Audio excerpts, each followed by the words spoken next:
Hello everyone and welcome to another Endgame episode with Coach P and MasterChess.com.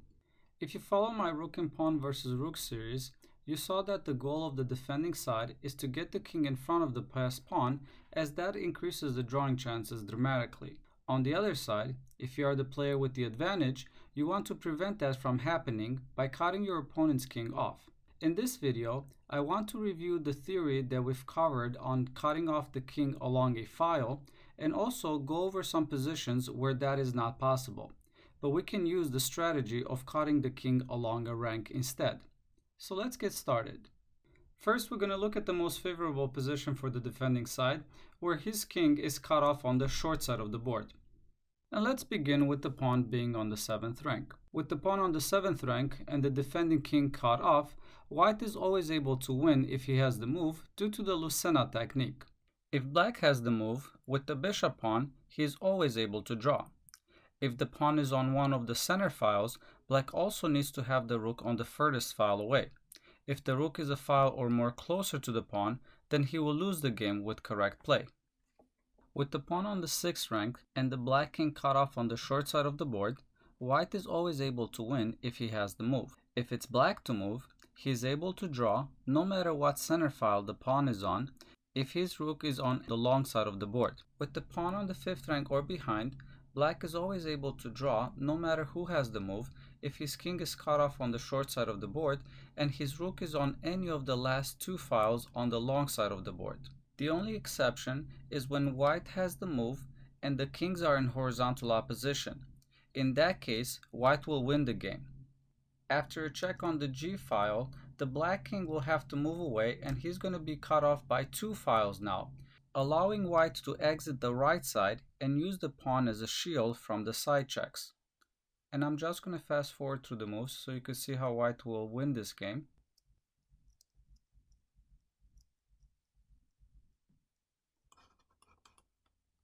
And coming back after king to f6, I do want to mention that no better is rook to f2 check, as white will still be able to reach the Lucena position with the winning endgame. And I'm just going to fast forward to the moves. And here white reached the well-known Lucena position with the winning endgame. Next, we're going to take a look at the positions where the defending king is cut off on the long side of the board. So let's start with the pawn on the 7th rank again.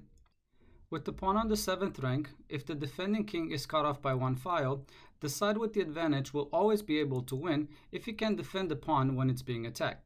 So in this position, even if it's black to move, after rook to f8 attacking the pawn, since the white king is able to defend the pawn, he is going to be able to win this game. With the pawn on the 6th rank and the defending king cut off on the long side of the board, white is able to win if he can defend the pawn before the opponent challenges the file that his rook controls. So in this position, if it's white to move, white will be able to win as he's able to defend the pawn before black gets to challenge the d file. If it's black to move, after rook to d8, black will be able to draw. With the pawn on the 5th rank versus rook, if the defending king is cut off on the long side of the board, he can only draw if he can challenge the file controlled by white's rook before the white king reaches the square next to his pawn. With the pawn on the 4th rank, the player with the advantage is always able to win if the defending king is cut off to the last three files on the opposite side of the pawn.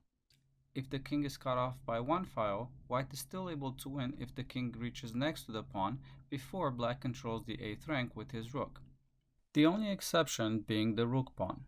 And in the end, I want to go over some positions where we're not able to cut the defending king along a file. However, we're going to still be able to win the game by cutting off the king along a rank. So in this first position, with white to move here, white is able to win. Even though the rook is not able to cut the king via the d file, as the king will simply capture the rook, due to the fact that the white rook managed to cut off the king along the 6th rank, and also with the pawn on c4, the black king cannot reach the square d5 either, making a wall around the black king together with the rook. So after king to b4, rook to b5 check, king to c5, rook to c8, king to b5, rook to b8, and then rook to b6, white is going to win this game. There's nothing that black can do here to stop white from promoting the pawn. He cannot capture the rook on b6, as after king takes on b6, this is a winning pawn endgame. And I'm just going to fast forward through the moves to see how white will promote the pawn. and here white will win the game. And coming back, if black doesn't take the rook, let's say he's going to move the rook to c8. After pawn to c5, king to d5, rook to d6 check, king to e5, and rook to d2, white again has reached a winning endgame. So in this next position, with white to move, he is able to win due to the fact that he was able to cut off the black king via the 4th rank. The correct play here is moving the rook to b4. Coming back, white needs to be careful. Moving the king to d5 right away will draw just because after rook to a5, white is in danger of losing his rook, so he has to shelter from the check with rook to c5, and after black exchanges the rook and white captures back, king to e4 will draw the game.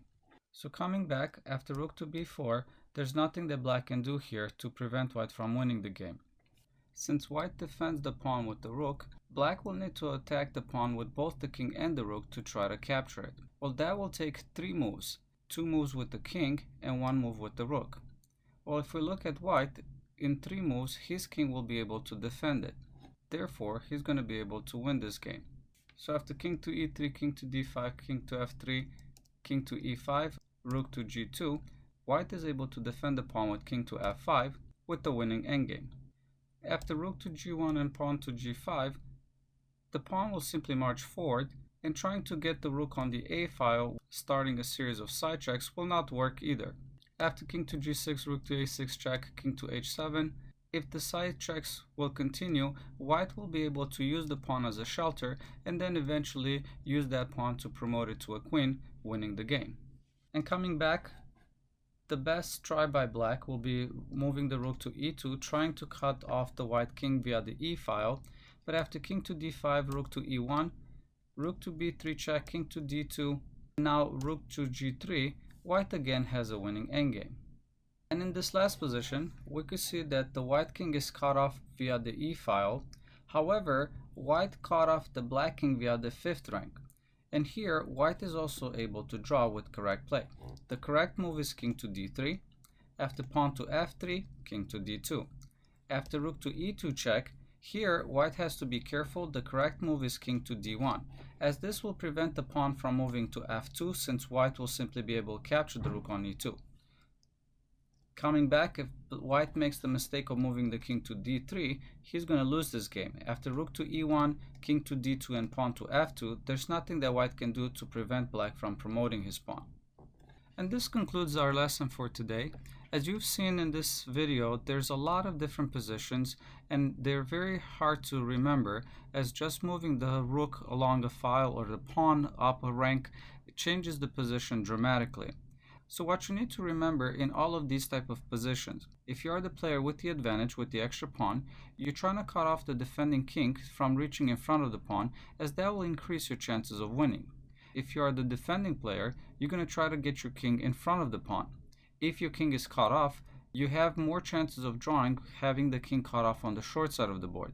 If your king is cut off on the long side of the board, your chances of drawing are limited unless you can challenge the file right away to be able to get the king in front of the pawn. So the best way of learning these type of positions is watching the video series on Rook and Pawn versus Rook, where I go over the correct play and then practice these positions against the computer. And then even if you forget the theory, having seen these positions before will send your intuition of playing the correct moves.